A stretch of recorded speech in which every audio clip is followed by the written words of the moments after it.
अस्सलामुअलैकुम बच्चों। तो 8th क्लास की जोग्राफिया का आज मैं आपको चैप्टर 1 इसकी एक्सरसाइज का solution करवाऊंगी।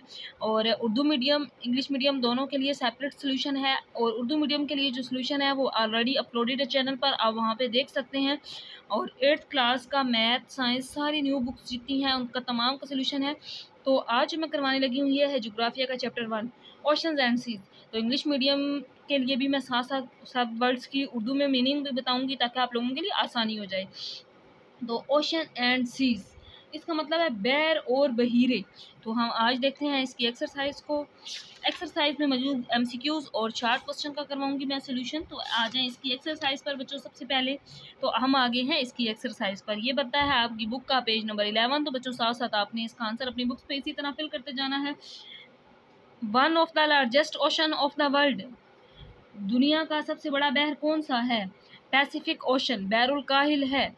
The largest salt water body on the surface of the earth is called, जमीन की सतह पर सबसे बड़े नमकीन पानी की सतह को क्या कहा जाता है? ओशन कहा जाता है। ए वाला करेक्ट ऑप्शन है, मैंने इसको बॉक्स बना दिया है। इसके बाद तीसरा एमसीक्यूज है connect Atlantic ocean to Mediterranean sea. क्या मतलब है इसका? इस सवाल में ये पूछा गया है बहर ओकियानूस को बहीरा रूम से जोड़ता है, कौन जोड़ता है? इसका है ये है गिब्राल्टर स्ट्रेट। इसको आप पढ़ते हैं उर्दू में। अगर हम देखें तो इसका मतलब है आबनाए जिब्राल्टर। ये आपने मतलब ये वर्ड है जिब्राल्टर, ये मैंने साथ लिख दिया है ताकि आपको समझने में आसानी हो जाए। Moon earth and sun are in same plane on, moon और अर्थ कब सेम प्लेन पे होते हैं? First date of lunar month, first date of lunar month. तो इसका ये आंसर है कमरी महीने की पहली तारीख को। इसके बाद अगला the continuous rise and fall of sea level is called tides. सतह समुद्र के मुसलसल और कम और ज़्यादा होने को क्या कहा जाता है? मदोजज़र कहा जाता है, टाइड्स। तो इसके बाद ये शॉर्ट क्वेश्चन हो गए हैं कंप्लीट। इसके बाद आगे आ जाते हैं एक्सरसाइज के अंदर शॉर्ट क्वेश्चन। तो यहाँ पे मैंने साथ साथ पेज नंबर लिख दिए हैं बच्चों ताकि आपको उस पेज पे आंसर ढूंढने में मुश्किल ना हो। मैं तमाम का आंसर साथ साथ लगवाऊंगी भी। पहला है डिफाइन गल्फ, गल्फ क्या है? तंग नाए की तारीफ करें। तो इसका आंसर पेज नंबर 4। तो आप अपनी बुक्स पे पेज नंबर 4 ओपन कर लें। तो हम आ जाते हैं पेज नंबर 4 पर। गल्फ क्या है? तो ये है जी पेज नंबर 4। इसका जवाब यहाँ से लेकर यहाँ तक है। A large but narrow part of ocean which indents further inland is called gulf, Persian gulf and gulf of Mexico ETC. तो मतलब है बहर का एक बड़ा लेकिन तंग किता जो खुश्की में दूर तक अंदर जाता है, इसे तंगनाए कहा जाता है, यानी तंगनाए फार्स और तंगनाए मैक्सिको। यहाँ से लेकर यहाँ तक इसका जवाब है। इसके बाद दूसरा क्वेश्चन एक्सरसाइज में देखते हैं कि दूसरा क्वेश्चन कौन सा है। ये पहला शॉर्ट क्वेश्चन था। तो बच्चों दूसरा जो मुख्तसर सवाल है ये है डिफरेंशिएट बिटवीन स्प्रिंग एंड नीप टाइड्स। तो पेज नंबर 7 ओपन कर लें अपनी बुक्स का। तो जैसे ही आप पेज नंबर 7 पर आ जाएंगे तो आपको इसका जवाब मिल जाएगा कि स्प्रिंग टाइड्स और नीप टाइड्स में क्या फ़र्क है। तो यहाँ से लेकर यहाँ तक इसका जवाब आ जाता है। अब आप पे डिपेंड करता है, इसको थोड़ा सा अगर शॉर्ट करना चाहें तो शॉर्ट कर सकते हैं, बट ये सारा इंपॉर्टेंट है, इसको सारा करेंगे तो ज़्यादा बेहतर है। उर्दू में बता देती हूँ कि मदजज़र अकबर और मदजज़र असगर के दरमियान आपने फ़र्क बताना है। ज़मीन सूरज के गिर्द घूमती है और चांद ज़मीन के गिर्द घूमता है। स्प्रिंग टाइड्स में बता रही हूँ मदजज़र अकबर। इस गर्दिश के दौरान कमरी महीने में 1 और 14 तारीख को दोबारा ऐसा होता है कि चांद ज़मीन और सूरज एक ही लाइन में आ जाते हैं। सूरज और चांद की मुश्तरका कशिश समुंदर में बहुत ऊंची लहरें पैदा कर देती है, इसको कहते हैं मदोजज़र अकबर।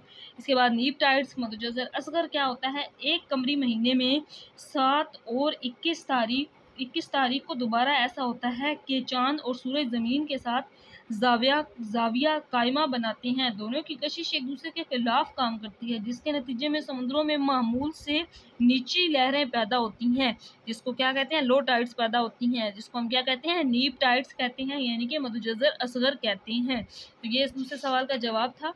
इसके बाद बच्चों एक्सरसाइज में तीसरा शॉर्ट क्वेश्चन देखते हैं कि इसमें क्या पूछा गया है।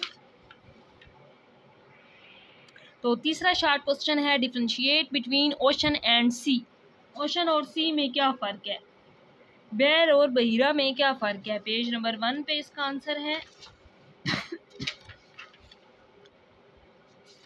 तो यहाँ पे आ गई है, पेज नंबर 1 मैंने ओपन कर लिया है। इसका जवाब यहाँ से लेकर यहाँ तक है। ये ocean is the huge part of salt water on the earth surface, ये लाइन आपने ऐड कर लेनी है। इसका क्या मतलब है कि बहर ज़मीन की सतह पर नमकीन पानी का एक बहुत बड़ा किता है।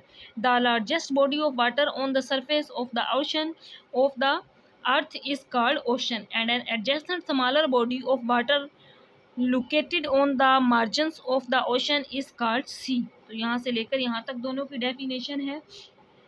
सी में और ओशन में क्या फ़र्क है।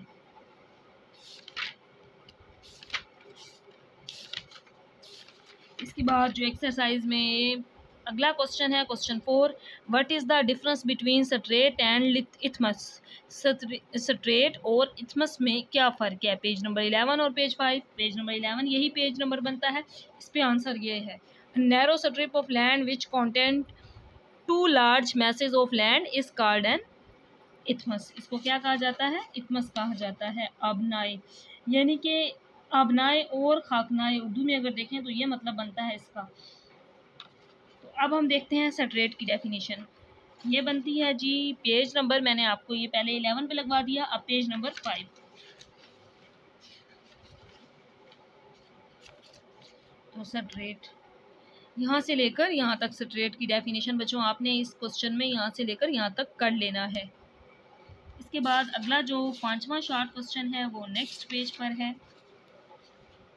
ये what is mean by ocean current. Ocean current का क्या मतलब है। तो जो 5वां शॉर्ट क्वेश्चन था ओशन करंट वाला, उसका जवाब यहाँ से लेकर इस 5वें शॉर्ट क्वेश्चन का पेज नंबर 6 के ऊपर यहाँ से लेकर यहाँ तक है। ये पहली लाइन इसका आंसर है।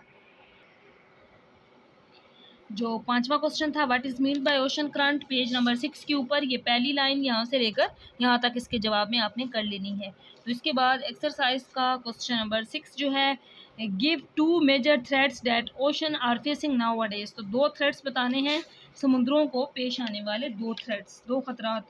तो बच्चों इसका जवाब यहाँ से लेकर यहाँ तक ये 2 पॉइंट्स करने हैं। यहाँ पे टोटल 6 हैं, आप कोई से 2 कर सकते हैं। मैंने आंसर में पहले 2 लगा दिए हैं पेज नंबर 10 के ऊपर। तो इसके बाद जो आखिरी शॉर्ट क्वेश्चन है ये देखते हैं। जो आखिरी शॉर्ट क्वेश्चन है ये है, differentiate between bay and gulf. तो पहला क्वेश्चन भी हम कर चुके हैं गल्फ, अब हम करेंगे बाय क्या है।